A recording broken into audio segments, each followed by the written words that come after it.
방금 말씀드렸다시피 민화의 성격과 불화의 관계에 대해서 기조 발표를 맡게 된 문명입니다.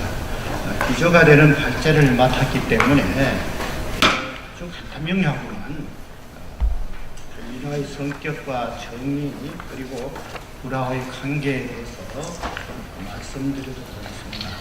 구체적인 불화 속의 민화적 요소라든가 이런 것에 대해서는 다른 여러 발표자들에게 미루고자 합니다.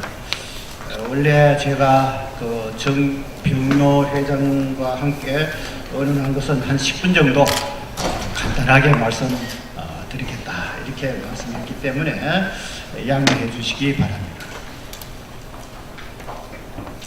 그러면 먼저 민화의 성격과 정의에 대해서 말씀드리도록 하겠습니다. 제가 왜 이것을 택했느냐 하니까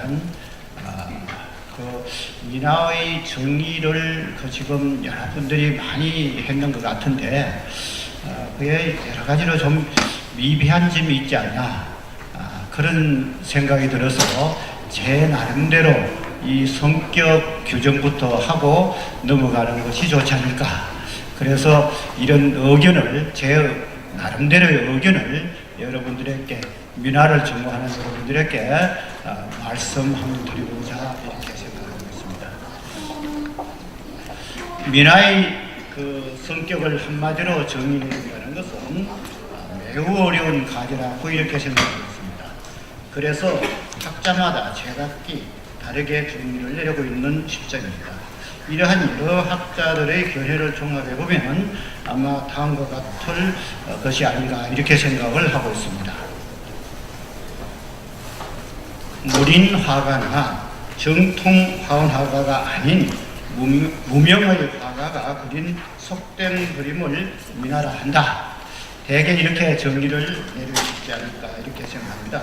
다시 말하면 비전문 화공이 민중의 그림 욕구에 부응하여 그린 수박 단순한 그림이라고 할 수 있다는 것이 되겠습니다.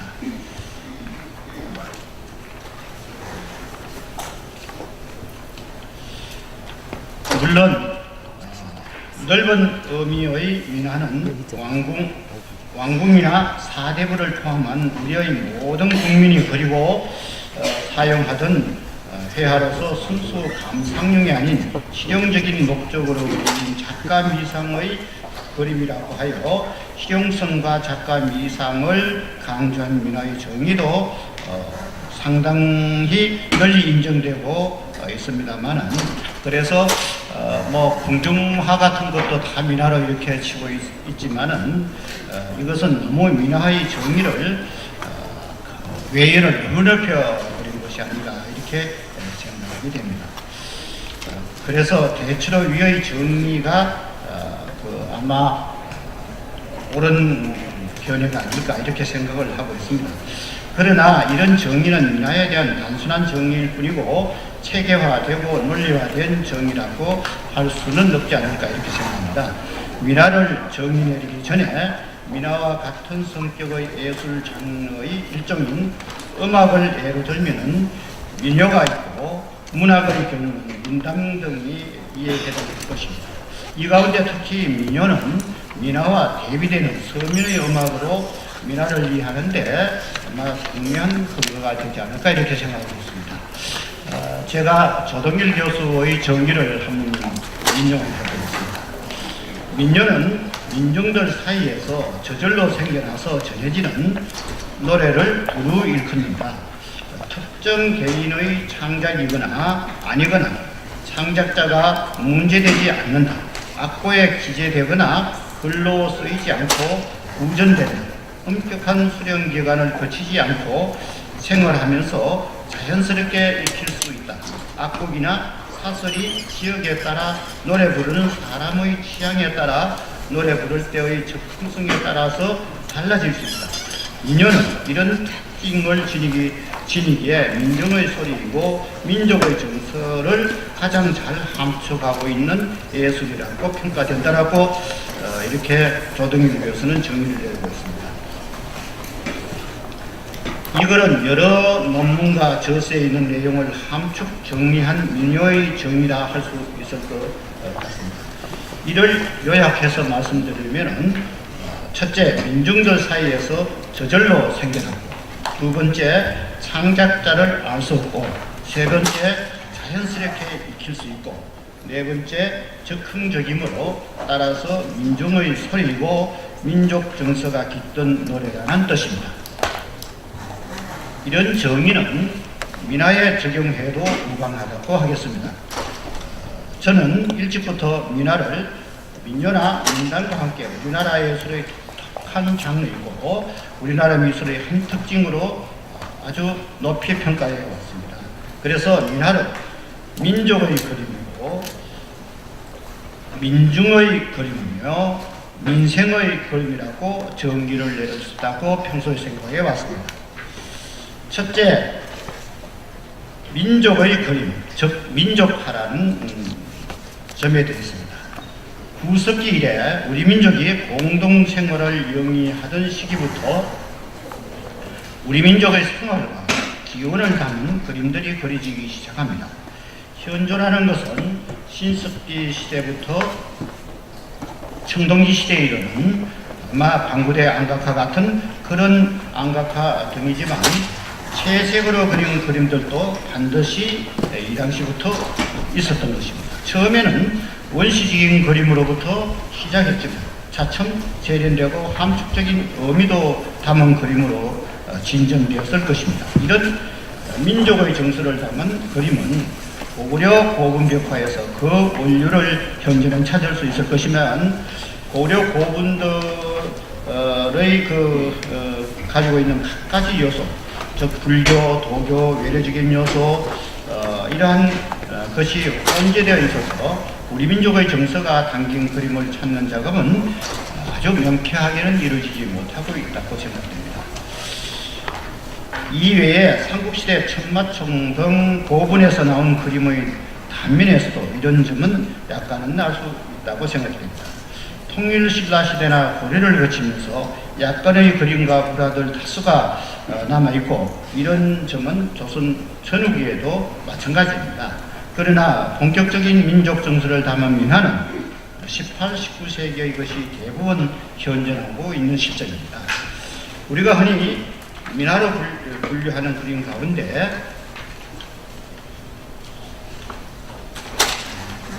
민족 정서가 담겨있지 않는 그림은 엄격한 의미에서 민화라 할 수 없고 다만 그런 그림이라 하더라도 그 내용에 민화적 요소가 내재되어 있다든가 민족 정서로 저절로 변해버린 그러한 내용이라면 민화로 분류할 수도 있을 것 같습니다.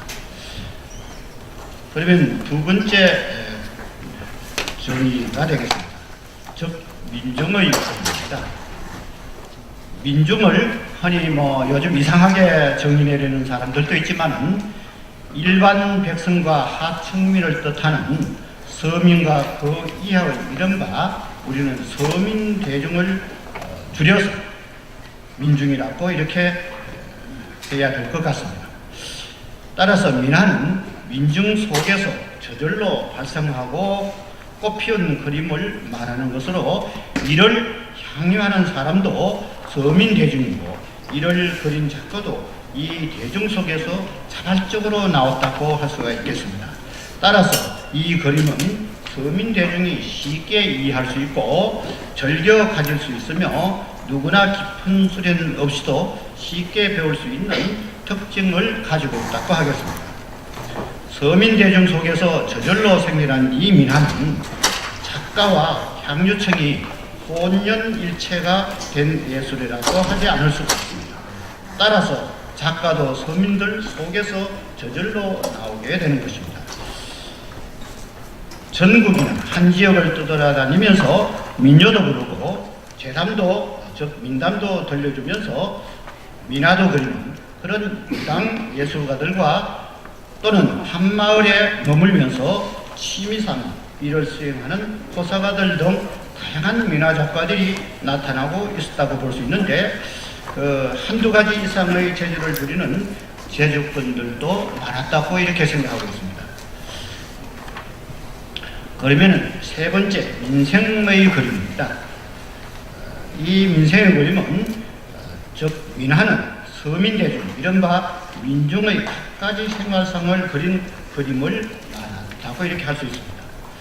수렵 어로나 농업 생산은 물론이고 상공업 또는 집안 대소사, 그리고 종교 의식과 사상 활동에 이르기까지 서민 대중들의 모든 생활상을 그린 그림을 민화라 할 수 있다는 것입니다. 이런 그림은 선사시대의 한글의 안각하에서부터 19세기 내지 20세기의 서민 대중들의 각가지 생활상이 고스란히 담겨있는 그림에 이르기까지 이들을 민생화, 즉 민화라 할 수 있다는 것입니다. 노동의 기쁨과 고달픔, 선앙당이나 칠성각에서의 간절한 기운 등이 담겨있는 그림도 다 같은 민생의 그림이라는 뜻이 되겠습니다. 따라서 민화는 민족의 정서를 담은 그림이며 민중, 즉 서민 대중들 속에서 저절로 생성된 그림이고 민중, 즉 서민 대중의 생활상을 고스란히 담은 그림이라는 뜻을 간직하고 있다고 정의를 내릴 수 있다고 생각합니다. 이러한 정의를 일단 내리고 그 외에는 다른 것은 포용적으로 이렇게 생각해야 된다고 생각합니다. 그러므로 민화는 18세기, 19세기에 성행했다고도 볼 수 있지만 그 원료는 선사시대 암각하에서부터, 아니 구석기 시대 벽화에서부터 각 시대별로 얼마든지 성행했다고 볼 수 있습니다. 그러나 남아있는 작품은 불화와 옛날 신라시대나 삼국시대나 이런 시대는 불화와 마찬가지로 18, 19세기에만 전해질 뿐이라고 말할 수가 있습니다.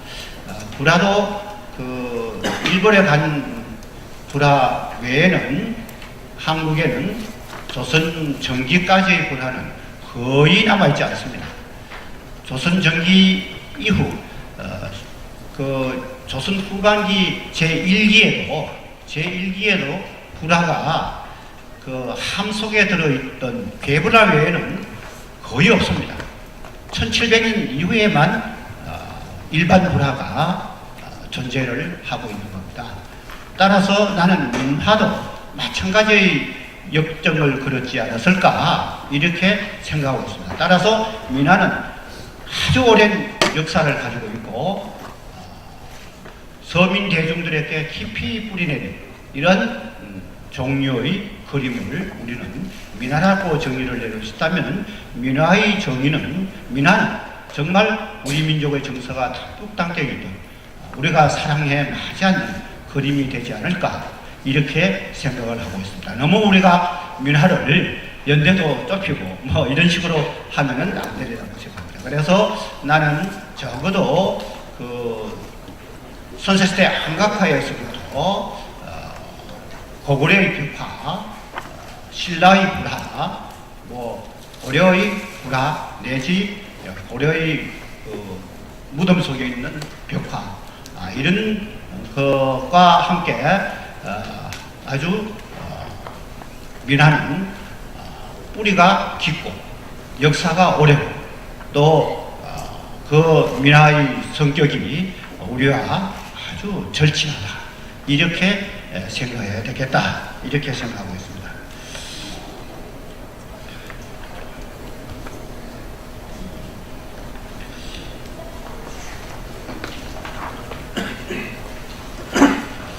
그러므로 민화는 18, 19세기에 성행해갔다고도 볼 수 있지만 그 원료는 선사시대의 안각화에서부터 각 시대별로 얼마든지 성행했다고 볼 수 있기 때문에 우리는 18, 19세기에만 전해질 뿐이지만 민화는 민요와 대비해 보면 아주 중요한 우리나라의 근간이 되는 회화라고 이렇게 말할 수 있다는 것입니다. 그 대신 민족화의 개념을 넓혀서 민족의 정서를 표현한 그림을 모두 통틀어서 한국 민족화라고 정의하고 문화나 종교화 등은 제외한 한국 민족이 조성한 모든 채색화를 한족화 또는 한국화로 넓힐 필요가 있다고 생각합니다. 그래서 한국화 또는 한족화를 우리나라 대표적 그림, 즉 요즘 동양화를 한국화라고 이렇게 정의내려고 있는 것은 그것은 지양해야 되고 진정한 의미에서 한국화라는 정의를 내릴 필요가 있다고 생각합니다. 그래서 한국화 또는 한족화를 우리나라 대표적 그림으로 내세우고 또한 대학의 학과, 즉 한국학과, 일본에서는 일본 학과가 대세입니다. 동양화 같은 것은 요즘 우리나라는 존재하지 않습니다. 그래서 우리나라에서도 한국학과라는 학과를 진정한 의미에서 한국학과를 대학의 학과로 이렇게 내세울 필요가 있습니다. 민화도 한국화 내에 중요한 하나의 장르로 이렇게 들어가서 정말 한국화의 하나의 내에서 한국화 내에서 민화의 위상을 높일 필요가 있다고 이렇게 생각하고 있습니다.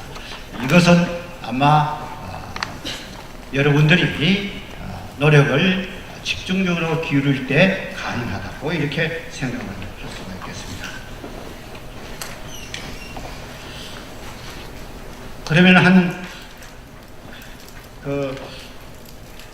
불화 속의 민화적 요소와 그 관계는 한두 마디만 말씀드리고 끝이도록 하겠습니다. 민화의 정의가 민족, 민족, 민생의 그림이므로 이런 특징이 잘 남아있고 그 조성연대로 정확한 그림은 불화밖에 없습니다. 불화 속에는 민화의 특징이 잘 남아있을 뿐만 아니라 편년도 확실하기 때문에 민화를 학문의 영역으로 끌어올리고 또한 이를 체계화하고 편연하는 데는 더없이 좋은 자료가 되고 그 기본이 된다고 할 수가 있겠습니다. 불화 가운데 민화의 요소가 가장 잘 표현된 그림은 감로라든가 개불도, 수월가능도, 약사불도, 지승왕불도, 산신도, 신중도, 영정 등이라고 이렇게 할 수가 있겠습니다. 여기에 대해서는 앞으로의 발표자들에게